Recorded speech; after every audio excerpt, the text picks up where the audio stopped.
እግዚአብሔር አብ ያለ ልክ ከፍ ከፍ ይላል። ሐዋርያቶች እያዩት ወደ ሰማይ ላከ። ተመልሶም ደግሞ ሊወስደን ስለሚመጣው ስለ ከበረው ተስፋችን ስለ እግዚአብሔር ልጅ ስለ ጌታችን ስለ ኢየሱስ ክርስቶስ ከዘላለም እስከ ዘላለም ክብር ይሁንለት። አሜን። ክብር ለኢየሱስ ይሁን። አሜን። ያነበበው እና ህዝቡ ደከሙ አይደል? አለቀሱ ነው የሚለው። ለምንድን ነው ያለቀሱት? እኛም ሰው ሆነን ከምርኮ ተመልሰን የሕጉን ቃል ለመስማት እድል አገኘን። ክብር ለኢየሱስ ይሁን። እና እድል ነው የእግዚአብሔርን ቃል መስማት እንደ እድል ቆጥረን ልንሰማ ያስፈልጋል። ልባችን እየተቃጠለ ምናልባት ከዚህ በኋላ የሚወሩ ወሬዎች ወይም የሚሰበከው ስብከት ምን ያክል ልባችሁን እንደሚነካ አላውቅም፣ ግን ልባችሁ እንዲነካ እፈልጋለሁ፣ እንዲቃጠል እፈልጋለሁ። የእግዚአብሔር አይኖች በእግዚአብሔር ቃል በሚቃጠሉ ሰዎች ላይ ነው፣ ልባቸው በሚነካ ሰዎች ነው እግዚአብሔር የሚመለከተው። ስለዚህ እኔ ብቻም ሳይሆን ማንም ሰው ሲያስተምር ስትሰሙ የእግዚአብሔርን ቃል እየተነካችሁ ስሙ። ክብር ለኢየሱስ ይሁን። ዮሐንስ ወንጌል ምዕራፍ 5 ቁጥር 1 ጀምሮ በጌታ ስም አነበዋለሁ። ከዚህ በኋላ የአይሁድ በዓል ነበረ። ኢየሱስም ወደ ኢየሩሳሌም ወጣ። በኢየሩሳሌምም በበጎች በር አጠገብ በዕብራይስጥ ቤተሳይዳ የምትባል አንዲት መጥመቂያ ነበረች። 5 መመላለሻ ነበረባት። በእነዚህ ውስጥ የውሃውን መናወጥ መንቀሳቀስ እየጠበቁ በሽተኞችና ዕውሮች፣ አንካሶች፣ ሰውነታቸውም የሰለለ ብዙ ሕዝብ ይተኙ ነበር። አንዳንድ ጊዜ ጌታ መልአክ ወደ መጥመቂያይቱ ወርዶ ውሃውን ያናውጥ ነበር። እንግዲህ ከውሃው መናወጥ በኋላ በመጀመሪያ የገባ ከማናቸውም ካለበት ደዌ ጤናማ ይሆናል። በዚያም ከ38 ዓመት ጀምሮ የታመመ አንድ ሰው ነበረ። ኢየሱስም ይህን ሰው ተኝቶ ባየ ጊዜ እስካሁን ብዙ ዘመን እንዲህ እንደነበረ አውቆ ይላል። ክብር ለኢየሱስ ይሁን። ለኢየሱስ ማንም አልነገረውም አይደል? ለዚህ ለ38 ዓመት እንደታመመ ማንም የነገረው ሰው የለም። ነገር ግን ኢየሱስ አምላክ ነው። አሜን። እንዲሁ እንደነበረ አውቆ ልትድን ትወዳለህን አለው። ጌታ ሆይ ውሃውን በተናወጠ ጊዜ በመጥመቂያይቱ ውስጥ የሚያኖረኝ ሰው የለኝም፣ ነገር ግን እኔ ስመጣ ሳለው ሌላው ቀድሞኝ ይወርዳል ብሎ መለሰለት። ኢየሱስ ተነሳና አልጋህን ተሸክመህ ሂድ አለው። ወዲያውም ሰውየውም ዳነ፣ አልጋውንም ተሸክሞ ሄደ ይላል። ለቃሉ ጸልይና ጥቂት ደቂቃ ብቻ እግዚአብሔርን ሐሳብ እንከፋፈላለን።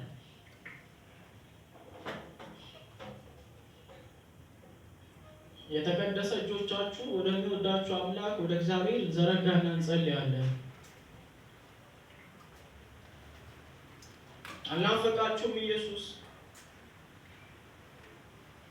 አልጓጓችሁም?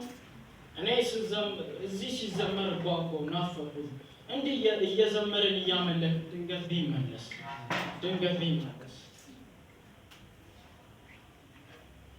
እንዲህ እያመለክን እንዲህ እየዘመርን በቤቱ እየተመላለስን ድንገት ብንሄድ ወደ ማንመለስበት ሀገር፣ ወደ ማንመለስበት ከተማ ኢየሱስ በቅርቡ ይመለሳል። ለዘላለም ከእርሱ ጋር ሊያኖረን በቅርቡ ይመለሳል። በጉ ብቻ ብርሃን ወደሆነበት ከተማ እንሄዳለን። ኢየሱስ ብቻ ወደሚያበራበት ከተማ ወደዚያኛው በቅርቡ እንሄዳለን። እግዚአብሔር አምላካችን ሆይ መኖር ታወቀን፣ እናመሰግንሃለን። ከኛ ጋር መኖር ታወቀን። እግዚአብሔር በመንፈስ ቅዱስ አማካኝነት በልባችን ስለፈሰስክ እናመሰግንሃለን። እግዚአብሔር አምላክ ሆይ የገሃነም ደጆች የማይቋቋሟት ቤተክርስቲያን በልባችን ስለመሰረትክ እናመሰግንሃለን። ሃሌሉያ።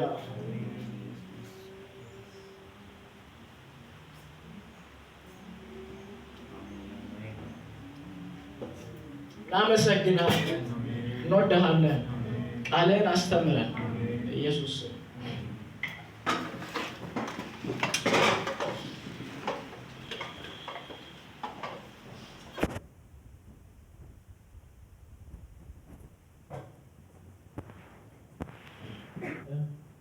እንዲህ በሚል ርዕስ የእግዚአብሔርን ሐሳብ እንከፋፈላለን። ፈዋሹ ኢየሱስ። ለኢየሱስ ይሁን። አሜን። ፈዋሹ ኢየሱስ። እስኪ ድምጾቻችሁን ከፍ አድርጉና ፈዋሹ ኢየሱስ በሉ። ከዚህ በበለጠ ድምፅ ፈዋሹ ኢየሱስ በሉ። በዚህ ክፍል በዮሐንስ ወንጌል ምዕራፍ 5 ላይ ጌታችን ኢየሱስ ክርስቶስ በእርሱ በኩል የተደረገውን ታምራት ነው ወንጌላዊ ዮሐንስ የሚነግረን። በዚህ ወንጌል ላይ ሶስተኛው ታምር ነው አይደለ? ምዕራፍ 2 ላይ አንድ ታምር አለ፣ ምዕራፍ 3 ላይ አንድ ታምር አለ፣ ምዕራፍ 5 ላይ ደግሞ ሌላ ታምር አለ። እና ጌታችን ኢየሱስ ክርስቶስ ክብሩን መግለጥ ጀምሯል። ምዕራፍ 2 ላይ በሰርጋቸው ቀን ጌታ ኢየሱስ ክርስቶስ ውሃውን ወደ ወይነ ጠጅ ሲቀይር እንመለከታለን አይደለ? ውሃውን ወደ ወይነ ጠጅ ሲቀይር እንመለከታለን። በአይሁድ ሕግና በአይሁድ ባህል መሰረት ወይነ ጠጁን የሚያቀርበው ሙሽራው ነው። ወይነ ጠጁን የሚያቀርበው ሙሽራው ነው በእነሱ ባህል መሰረት። በዚያን ጊዜ ግን ወይነ ጠጁን ያቀረበው ማን ነው? ሙሽራው ሰው ጌታ ኢየሱስ ክርስቶስ ነው። ምን ማለት ነው? የአዲስ ኪዳን ሙሽራ ኢየሱስ ነው። ክብር ለኢየሱስ ይሁን። የአዲስ ኪዳን ሙሽራ ማን ነው? ኢየሱስ ነው። እና ምዕራፍ 2 ላይ ጌታችን ኢየሱስ ክርስቶስ ውሃውን ወደ ወይነ ጠጅ ቀየረ። እና እዚህ ክፍል ላይ በጣም የሚገርመኝ ሀሳብ አለ። ምዕራፍ 2 ላይ በጣም የሚገርመኝ ነገር ምንድን ነው? ሰርገኞች አልተጠቀሱም አይደለ? ሰርግ እንዳለ እናውቃለን፣ ግን ሰርገኞች አልተጠቀሱም። ተጠቅሶ ያለፈው የኢየሱስ ነው። ሃሌሉያ። በምንም አይነት ምክንያት እዚህ ልንሰበሰብ እንችላለን፣ ነገር ግን ተጠቅሶና ተወርቶ የሚያልፈው የኢየሱስ ስም ብቻ ነው። እና እዚህ ቤት ሁሌ የምናወራው ኢየሱስን ነው፣ ሁሌ የምንጽፈው ኢየሱስን ነው። እና ምዕራፍ 2 ላይ ሰርገኞች ሰርግ እንዳለ እናውቃለን፣ ግን የኢየሱስ ስም ብቻ ነው ተጠቅሶ ያለፈው። ክብር ለኢየሱስ ይሁን፣ ምክንያቱም ሙሽራው እሱ ነው። እና ምዕራፍ 2 ላይ ጌታችን ኢየሱስ ክርስቶስ የመጀመሪያውን ታምር አደረገ። ምዕራፍ 3 ላይ ደግሞ በጣም የሚገርም ሀሳብ አለ። በጣም አንድ ከበርቴ ከሆነ ሰው ጋር እና በጣም ታዋቂ ከሆነ ሰው ጋር ጌታችን ኢየሱስ ክርስቶስ ንግግር ሲያደርግ እንመለከታለን። ያ ሰው ማለት ኒቆዲሞስ ማለት ነው። ኒቆዲሞስ የአይሁድ የሕግ መምህር ነው። የአይሁድ የሕግ መምህር ብቻም ሳይሆን የሸንጎ አባልም ጭምር ነው እና በጣም ከበርቴ ነው። በሕዝቡ ዘንድ በጣም ታዋቂ ሰው ነው እና በሕዝቡ ዘንድ ይከበራል። እና ጌታችን ኢየሱስ ክርስቶስ ምዕራፍ 3 ላይ ከኒቆዲሞስ ጋር ንግግር ሲያደርግ እንመለከታለን። እና ሲነጋገሩ ኒቆዲሞስ የኢየሱስ ትምህርት አልገባውም ማለት እንዲሁ ነው ነበር። እንደውም ሲወቅሱ የነበረው አንተ የአይሁድ የሕግ መምህር ስትሆን እንዴት ይሄንን አታውቅም ብሎ ስለ ዳግም ውልደት ሲነግረው ብዙም አልገባውም ነበር። መጨረሻ ግን ኒቆዲሞስ የኢየሱስ ትምህርት ገብቶ ተከትሎታል። እና ምን ልላችሁ ፈልጌ ነው፣ ምዕራፍ 3 ላይ ጌታችን ኢየሱስ ክርስቶስ ከማን ጋር ያሳለፈው? ከበርቴ ከሆነ ሰው ጋር፣ ታዋቂ ከሆነ ሰው ጋር፣ የአይሁድ የሕግ መምህር ከሆነ ሰው ጋር፣ የሸንጎ አባል ጭምር ከሆነ ሰው ጋር፣ በጣም ታዋቂ ከሆነ ሰው ጋር ኢየሱስ ንግግር ያደርግና በጣም ይገርመኛል። ኢየሱስ ምዕራፍ 4 ላይ መጣና ከሰማርያ ሀገር ሴት በጣም ኃጢአተኛ ከሆነ ሴት ጋር ደግሞ ንግግር ያደርጋል። ምዕራፍ 4 ላይ በጣም ኃጢአተኛ ነች፣ የሰማርያ ሀገር ሴት ናት። በደንብ አድርጋችሁ ስሙ። እቺ ሴት ከሰማርያ ሕዝብ መካከል አይሁዳውያን ከማይጨብጠው ማህበረሰብ የተገኘች ነች። አይሁዳውያን አይጨብጧትም። ምዕራፍ 3 ላይ ሰውየው ከበርቴ ነው፣ ኒቆዲሞስ ታዋቂ ሰው ነው። ምዕራፍ 4 ላይ ደግሞ ማንም ሰው አይጠጋትም፣ በጣም ኃጢአተኛ ነች፣ የሰማርያ ሀገር ሴት ናት። ከሰማርያ ሕዝብ መካከል አይሁዳውያን አይጨብጧትም። አይሁዳውያን ብቻ አይደለም፣ የገዛ ሀገሯ የሰማርያ ሕዝብ እንኳን አይጠጓትም። ከዚህ ሴት ጋር ደግሞ ንግግር ሲያደርግ እንመለከታለን። ክብር ለኢየሱስ ብቻ ይሁን። ክብር ለኢየሱስ ብቻ ይሁን። እና ምዕራፍ 4 ላይ ጌታችን ኢየሱስ ክርስቶስ ከዚህች ኃጢአተኛ ጋር ጊዜ ሲያሳልፍ እንመለከታለን። ስሙኝ፣ አንድ አይሁዳዊ መሄድ ከፈለገ ከይሁዳ ተነስቶ ወደ ገሊላ መሄድ ከፈለገ ሰማርያን ክሮስ ቢያደርግ ሰማርያን ቢያቋርጥ በቅርቡ ወደ ገሊላ መድረስ ይችላል። ምክንያቱም ገሊቺ ሰማርያ የምትባል ከተማ በይሁዳና በገሊላ መካከል የምትገኝ አውራጃ ናት። ሴንተር የሆነች ከተማ ነች። ስለዚህ አንድ አይሁዳዊ መሄድ ከፈለገ ሰማርያን ቢያቋርጥ በቅርቡ መድረስ ይችላል ወደ ገሊላ። አይሁዳውያን እንዲህ አያደርጉም። ሰማርያን ላለማቋረጥ ብለው በሌላ ቦታ ዞረው ኪሎ ሜትር አርዝመው ነው የሚሄዱት። ለምን? ሰማርያ እንረክሳለን ይላል። እቺ ሴት የተገኘችው ደግሞ ከዚህ ሰፈር ሰማርያ ከገባ እንረክሳለን ነው የሚሉት። ኢየሱስ ሰማርያን ክሮስ አለ። ሃሌሉያ! ክብር ለኢየሱስ ብቻ ይሁን። እና ኢየሱስ ሰማርያን ክሮስ አደረጋት። ለምን? የሆነ ሰው አይቷል፣ የሆነ ትውልድ አይቷል፣ የሚያድነው ሰው አይቷል። ኢየሱስ ወደ ምድር ሲመጣ የእግዚአብሔርን ፕሮግራም አጀንዳውን ይዞ ነው የመጣው። ፈዋሹ ኢየሱስ ብያቸዋለሁ አይደል?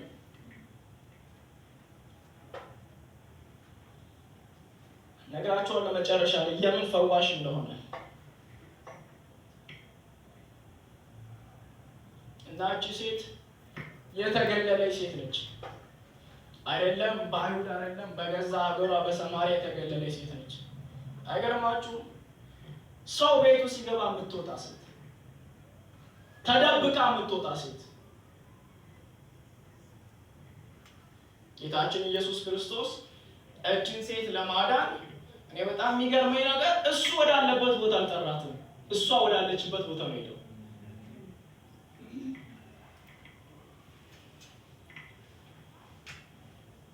ስለኛ እያወራሁ እኮ እኛ ሰፈር መጥቶ ነው ያዳነን። ድንገት እኛ ሰፈር ተገኘ። ሃሌሉያ! እና እችን ሴት ለማዳን ኢየሱስ እሷ ወዳለችበት ቦታ ሄደ። እችን ሴት ለማዳን የከፈለው ዋጋ ኢየሱስ በጣም ብዙ ኪሎ ሜትር ነው የተጓዘው ከይሁዳ ተነስቶ ሰማርያ ለመድረስ። እንደኛውም ተሽከርካሪ አይጠቀምም፣ ምንም ነገር የለም። እግሩ ነው ሄደው፣ ደክሞታል። ፈዋሽ አይመስልም። አይኖቹ እጅግ ደፍርሰዋል በፀሐይ የተነሳ። እግሩ ነው የሚሄደው፣ እጅግ ደክሞታል። ኢየሱስ ፈዋሽ አይመስልም። ፈዋሽ አይመስልም፣ አምላክም አይመስልም። ኢየሱስ የሰውን ልጅ ለማዳን አምላክ ሆኖ ቢመጣ እንኳን አምላክ አይመስልም።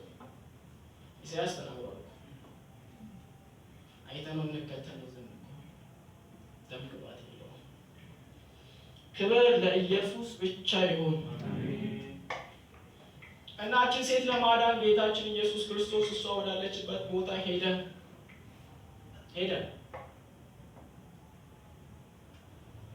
ብዙ ኪሎ ሜትር አቋርጦ ነው ሄደው፣ እጅግ ደክሞታል።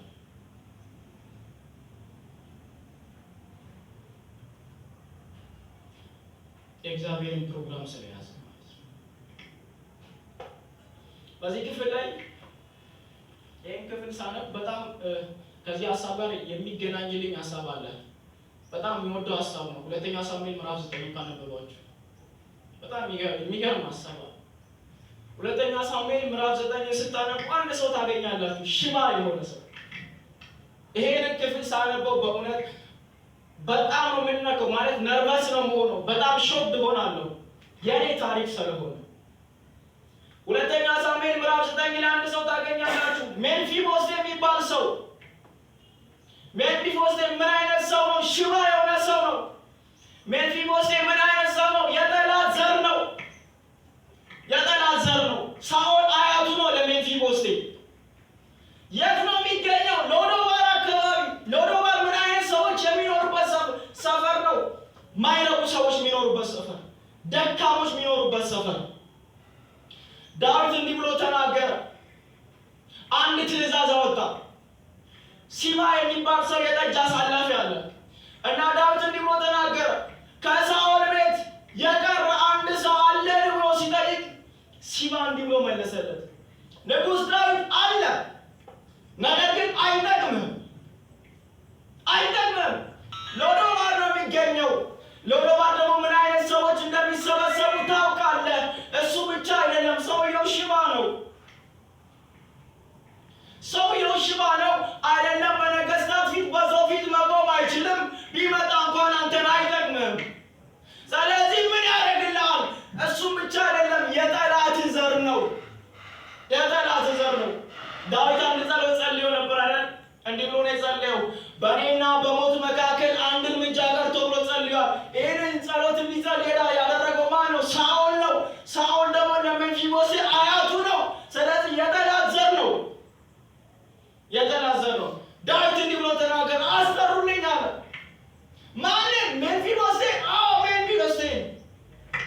አስጠሩለት። መጣ በንጉሱ ፊት። ሜምፊቦስቴ ሽባ ነው፣ በቃ ሊያስገድለኝ የጠራው ብሎ አስቧል። ምክንያቱም የተላዘር ነው። ነገር ግን ቤተ መንግስት ከመጣ በኋላ ዳዊት እንዲህ ብሎ ተናገረ። ሜምፊቦስቴ ሆይ አትፍራ። እሺ አልፈራም። ምን ላድርግ? እኔ ስለ አባትህ ብዬ ቸርነትን አደርግልሃለሁ። ቸርነትን አደርግልሃለሁ። ለእኔ? አዎ ለአንተ። ስለ አባትህ ስለ ዮናታን ስል ለአንተ ቸርነትን አደርግልሃለሁ። ይሞታል የተባለ ሰው ቸርነት ተደረገለት። ከየት ነው የተጠራው? ከሎዶባር ነው የተጠራው። ከሎዶባር የት? ቤተ መንግስት። በየትኛውም ካልኩሌሽን ከሎዶባር ወደ ቤተ መንግስት መግባት አይቻልም። እኔ ማወራው ስለ ሜምፊቦስቴ አይደለም። እኛ የተጠራነው ከዚህ መንደር ነው፣ ከጨለማ ወደሚደነቅ ብርሃን። አሜን አትሉ? እዚህ ነው መጽሐፍ ሲናገር እንዲህ ብሎ ይናገራል። ከድቅድቅ ጨለማ ወደሚደነቅ ብርሃን የጠራችሁ የእርሱን በጎነት እንድትናገሩ አለ። የተመረጠ ትውልድ፣ የንጉሥ ካህናት፣ ቅዱስ ሕዝብ። የተመረጠ ትውልድ ከየት ነው የተገኘው? ከኃጢአት መንደር። የንጉሥ ካህን ከየት ነው የተጠራው? ከኃጢአት መንደር። ሜምፊቦስቴ አያምንም። ለመሞት ነው የመጣሁት ብሎ ነው የሚያስበው። ምክንያቱም ያውቃል አያቱ ዮናታን ሳኦል ዳዊትን እንዴት እንዳስጨነቀው ያውቃል። ሲጠራ ፈርቶ ነው የመጣው። ነገር ግን ዳዊት እንዲህ አለው፣ ሜምፊቦስቴ ሆይ አትፍራ። እኔ ዛሬ አንተን ሊገድል አጠፋ አይደለም የመጣሁት እና ቸርነትን አደርግለት ዘንድ። ይህ ቸርነት የዳዊት ቸርነት አይደለም፣ የእግዚአብሔር ቸርነት ነው። ሃሌሉያ! የእግዚአብሔር ቸርነት ነው። የሰው ቸርነት የዳዊት ቸርነት አይደለም። እንደው የዳዊት ቸርነት ቢሆን ሜምፊቦስቴ የሚገባው ሞት ነበረ። ማንም አልነበረም። እዛ አካባቢ የሚያየው ሰው የለም። ሎዶባር ነው የሚኖረው። ኃጢአተኞች የሚሰበሰቡበት መናኸሪያ ነው ያለው። ነገር ግን እግዚአብሔር ቸርነቱን በልጁ በኩል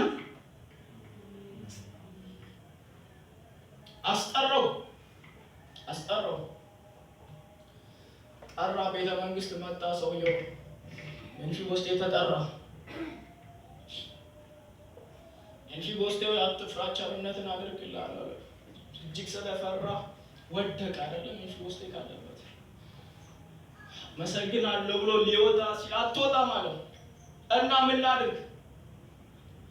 አሁን የምሰጠን ርስት ሁሉ አንተና የልጅ ልጆች ሁሉ ይመገባሉ።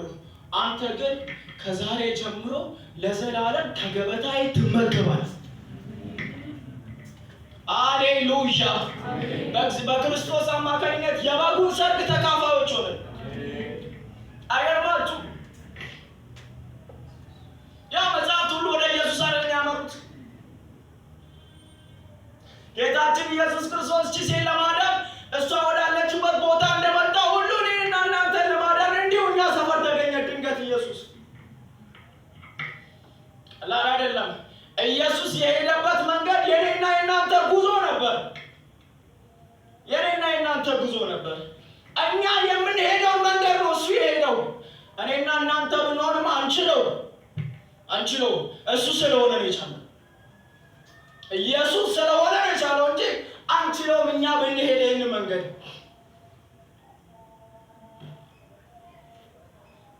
ጌቴሰማኒ ላይ ትዝ ይላቸዋል ኢየሱስ።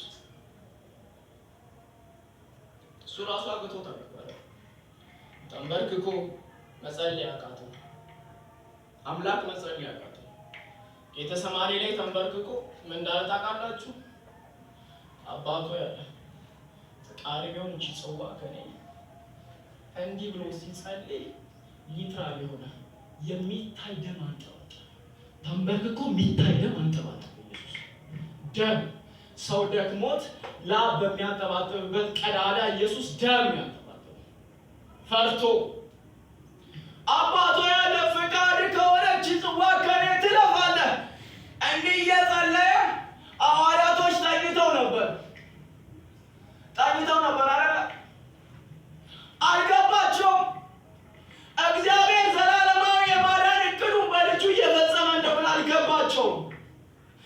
እግዚአብሔር ቁጣውን በልጁ እየጨረሰ እንደሆነ አልገባቸውም። እግዚአብሔር ኃጢአትን እየተበቀለ እንደሆነ አልገባቸውም። ስሙኝ፣ እግዚአብሔር በልጁ አይደራደርም። ለእኔና ለእናንተ ሲል ልጁ መስቀል ያሳልፎ ሰጠ። አያችሁ፣ መስቀል ላይ ኢየሱስ ሲያጣጥር እግዚአብሔር ፊቱን አዞሮበት ነበር። ለምን አዞሮበት? እኛን እያየ እግዚአብሔር ኢየሱስ ላይ ፊቱን አዞሮ እኔን አየ። አያችሁ፣ የሆነ የሚያድነውን ትውልድ አየ፣ የሚያተርፈውን ትውልድ አየ። መስቀል ላይ ኢየሱስ እግዚአብሔር ልጁን ተው አሳልፎ ሰጠ ለሞት አሳልፎ ሰጠ። ኢየሱስ የኛን መንገድ ሄዶ ያዳነን አንችለው። ዛሬ ድረስ በጨለማ እንመላለስ ነበር። ዛሬም ድረስ በኃጢአት ቀንበር ውስጥ እንመላለስ ነበርን። እግዚአብሔር ወደደን። የእግዚአብሔር ፍቅር በልጁ ተገለጠ።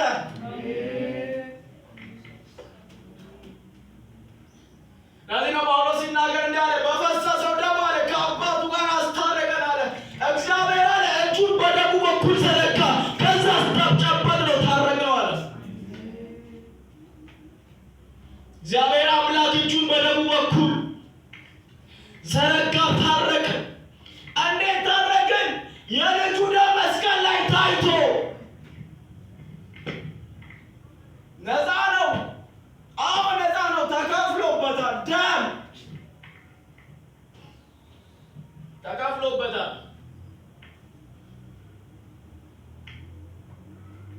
ደም ሳይፈስ የኃጢአትን ስርየት አታገኙም። እግዚአብሔር ኃጢአትን ሲቀጣ ነው የሚረከው። እግዚአብሔር ኃጢአትን ከቀጣ በኋላ ነው የሚረከው። ልጁ ኢየሱስ ክርስቶስ መስቀል ላይ ሲሞት ደሙን ሲያፈስ እግዚአብሔር አሁን የልጄን ደም አይቻለሁ ከልጆቼ ጋር ታረቃለሁ። ሃሌሉያ! ደሙን አይቻለሁ አለ። ነገር በደሙ በኩል አይደራደርም። እግዚአብሔር በልጁ በኩል አይደራደርም። ሲኦል ለምንድን ነው የተዘጋጀው? መንግስተ ሰማይ ለምንድን ነው የተዘጋጀው? ለምን ይመስላችኋል? እግዚአብሔር በልጁ አይደራደርም። ልጁን ለገፉት ነው ሲኦልን ያዘጋጀው። ደሙን ለያቁ ሰዎች ነው ሲኦልን ያዘጋጀው። ለምን? አንድ ልጁ መስቀል ያሳልፎ ሰጥቷል። በደሙ በኩል የቀረበው ክብር ለኢየሱስ ይሁን። በፈሰሰው ደግሞ አለ ከአባቱ ጋር አስታረቀ። እግዚአብሔር በልጁ ደም በኩል ታረቀ። ሃሌሉያ! ሰላም አወረደ። ኢየሱስ በደሙ በኩል የአብን ቁጣ አሰከረ። አሁን እግዚአብሔር እኔ በእግዚአብሔር እኔ አይደለም የምታየው፣ ደሙ ይታይልኛል። ለዘላለም ደሙ ይታይልኛል። ሃሌሉያ! አይቀልብንም የመዳናችን ጉዳይ።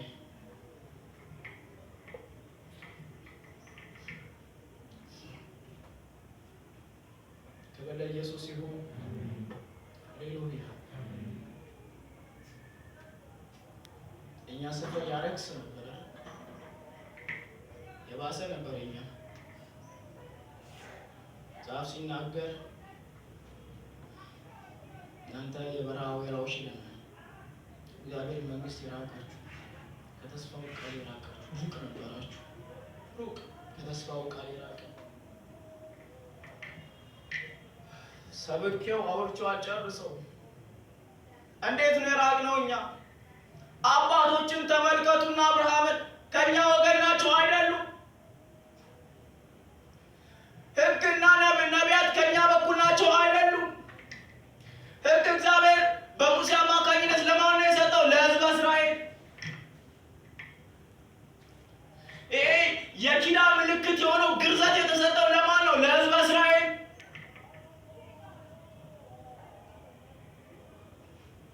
እንደውም በጣም እናውርደው፣ መሲሁ ከየት ወገን ነው የመጣው? ከየት ነው ከየት ወገን ነው የመጣው? ከእስራኤል ወገን። እውነት እኮ ነው። ተስፋ የሌለን ሰዎች ነበር፣ ሩቅ ነበር፣ ከእግዚአብሔር መንግስት የራቅን፣ ከተስፋው ቃል የራቅን፣ የበረሃ ወይራ አልቀረብንም ነበር። እግዚአብሔርን አናውቀውም ነበር። በጣዖት መንደር የምንመላለስ ሰዎች ነበር፣ ልክ እንደ ሜምፊቦስቴ። ነገር ግን በልጁ በኩል ወደ እግዚአብሔር መንግስት መግባት ችለናል።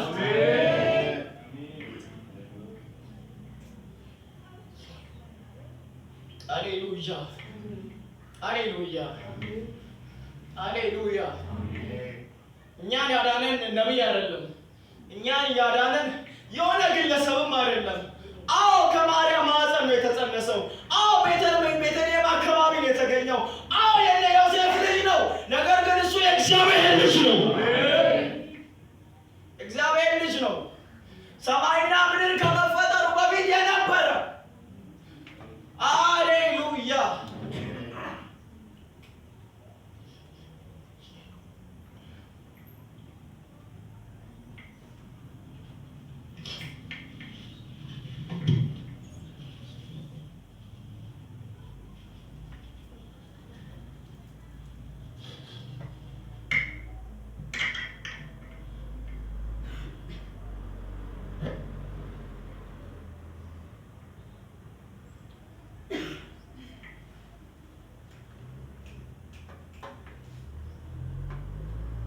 ንዕማን የሚባል ለምጻም ሰው አለ። ለምጻም ሰው ነው። ለምጻም ሰው ወደ ኤልሳ ለመንጻት መጣ። ለመንጻት መጣ። ኤልሳ ትልቅ የእግዚአብሔር ሰው፣ ታላቅ የእግዚአብሔር ሰው። ወደ ኤልሳ ሲመጣ ኤልሳ ከለከለ። እንዳትመጣ ሰውየው ለምጻም መንጻት ፈልጎ እንዳትመጣ ነው ኤልሳ ጻፍ ቅዱስ ላይ ሄደና ዮርዳኖስ ማዶ እዛ 7 ብቅ ጥልቅ በል ከነጻ በኋላ ነው ሄደና ኤልሳ እንደተናገረው ነጻ። ከነጻ በኋላ መጥቶ ጨበጠው። ኤልሳ ንዕማንን የጨበጠው ከነጻ በኋላ ነው። ለምን? ኤልሳ ቢጨብጠው እንደሚረክስ ያውቃል። ነቢያቶች ታውቃላችሁ፣ አሕዛቦችን አይጨብጡ። ለዚህ ነው እኛ ነቢይ አይደለም ያዳነን ያልኳችሁ። ከነጻ በኋላ ነው የጨበጠው። ኢየሱስ ማቴዎስ 8 ላይ አንድ ለምጻም ሰውዬን አገኘና እንዲህ ብሎ ተናገረ። ለምጻም ታድነኝ ትችላለህ ብሎ ጠየቀው ኢየሱስን። ኢየሱስ ንጻ አላለው፣ ዳሰሰው፣ ነካው። ኤልሳ ንዕማንን ከነጻ በኋላ ነው ዳሰሰው። ኢየሱስን ከመንጻቱ በፊት ነው የነካው። ምን ማለት ነው? ከለምጹ የማርከስ አቅም የኢየሱስ የመቀደስ ኃይል ይበልጣል።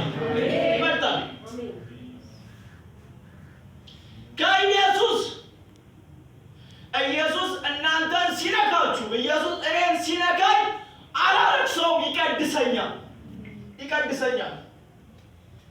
ኢየሱስ እኛ ሰፈር ሲመጣ የኛ ሰፈር ኢየሱስን አያቆሽሸው። አዎ ሰማርያ ታረክሳለች።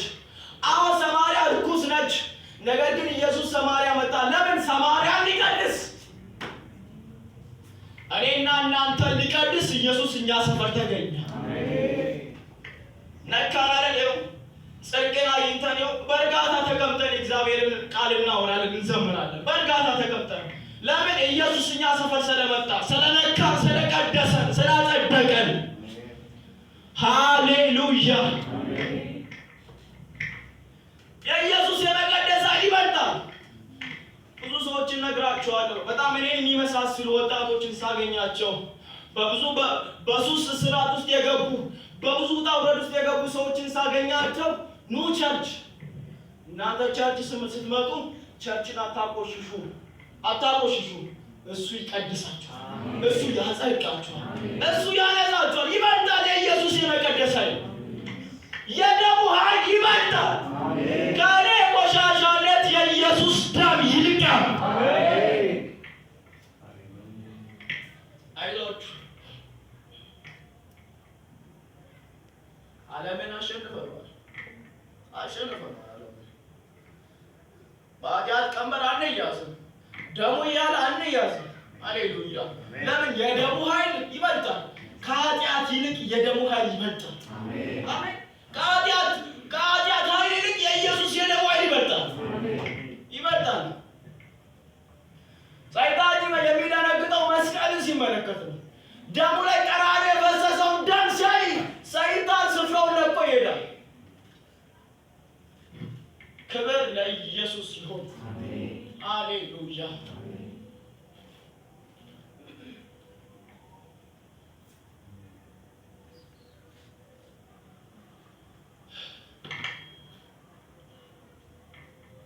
ድነናል።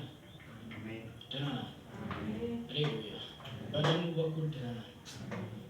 አሜን። ከባድ ነው። ኢየሱስ ያሳለፈው መንገድ ማውራት በጣም ከባድ ነው አይደል? እኔ እንደውም እንደምሰብኩ አይደለም። ብዙ ሰዎች ምናልባት ሊዘምሩ ይችላሉ ወይ ሊሰብኩ ይችላሉ። ግን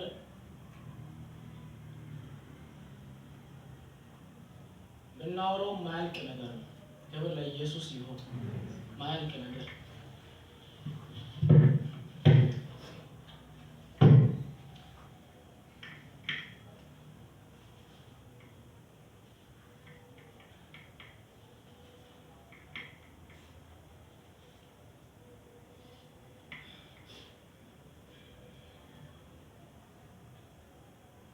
ያ ጅራፍ እዚህ ጠውላ ላይ ቢወርድ ኖሮ ይህን ጠውላ እንደውም ቀላል ነው፣ ሰንጥቆት ነበር የሚያልፈው።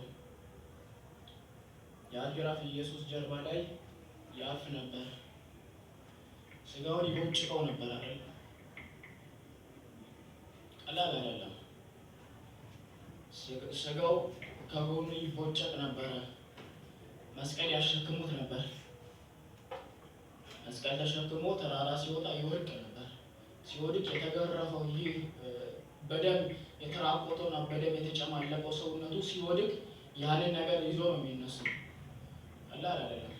ኢየሱስ ወደ መስቀል ሞት ወይም ወደሚሰቀልበት እዛ አካባቢ በሚሄድበት ጊዜ ያየው ሲቃይ ተሰቅሎ ካየው ሲቃይ ማይተናነስ የሄደበት መንገድ ለመሰቀል የሚሄድበት መንገድ ራሱ ከሲቃዩ አንድ ክፍል አይት መስቀል ላይ ሲሰቀል ኢየሱስ ክርስቶስ ከመሰቀሉ በፊት የሄደበት መንገድ ከባድ ጉዞ፣ ቀላል አይደለም። ሰውነቱ ደም በደም ሳለቁበት ነበር። የካህናት አለቆች አንዱ እየመጣ በጥፊ መተው ነበር። ይንቁታል፣ ይዘብቱበታል አይደለም? ይዘብቱበታል።